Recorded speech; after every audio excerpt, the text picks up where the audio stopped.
ভিডিওতে আমরা সপ্তম শ্রেণীর দ্বিতীয় পর্যায়ক্রমিক মূল্যায়নের সংস্কৃতের ৩ নম্বর স্কুলের প্রশ্ন উত্তরগুলো আলোচনা করব। একে আছে সংস্কৃত অনুবাদ করা। আয়তে দিয়েছে পাকা ফলগুলি পক্কানি ফলানি, ২ শুকনো পাতাগুলি শুষ্ক পত্রানি, ৩ সুন্দর নগরগুলি সুন্দরানি নগরানি, ৪ সাদা বাড়িগুলি শ্বেত গৃহানি, ৫ প্রখর তাপ তীব্র তাপ, ৬ আমাদের বাড়ি অস্মাকং গৃহম।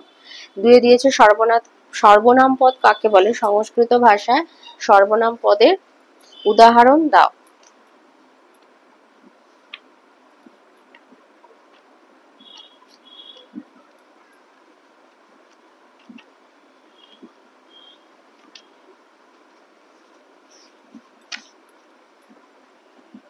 লিখবে যে পদ বিশেষ্য পদের পরিবর্তে ব্যবহৃত হয় তাকে সর্বনাম পদ বলা হয়। আর যেমন হচ্ছে মাধব সুশীল বালক, বা এখানে আছে মাধব বিদ্যালয়ং জাতি, মাধব মনোযোগেন পঠতি, মাধব এগুলো। তো এখানে না লিখে আমরা লিখবো মাধব সুশীল বালকৌ অসৌ বিদ্যালয়ং জাতি মনোযোগেন পঠতি, অসৌ শিক্ষকস্য বচনং শৃণোতি, স্বনিয়মিতং ক্রীড়াদিকং করতি। ৩ দিয়েছে মতি শব্দের সম্পূর্ণ রূপ লেখো। লিখবে মতি মতি মতয়া, মতিম মতি মতি, মত্তা মতিভ্যাম মতিভি, মত্তৈ মতয়ে মতিভ্যাম মতিভ্য, মত্তা মত্তে মতিভ্যাম মতিভ্য, মত্তা মতে মত্যা মতিনাম, মত্যাম মত্তৌ মত্তা, মতিষু মতে মতি মতয়া।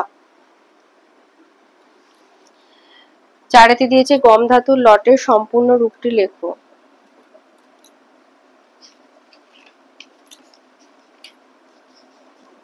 গম ধাতুর লটের, লট মানে বর্তমান কাল, সম্পূর্ণ রূপ মানে এই যে এরকম লিখবে, এটা হচ্ছে বিভক্তি, প্রথম পুরুষ মধ্যম পুরুষ উত্তম পুরুষ, বিভক্তি না সরি বচন, এক বচন, প্রথম পুরুষ গচ্ছতি গচ্ছত গচ্ছন্তি গচ্ছসি গচ্ছত গচ্ছথ গচ্ছামি গচ্ছাব গচ্ছাম।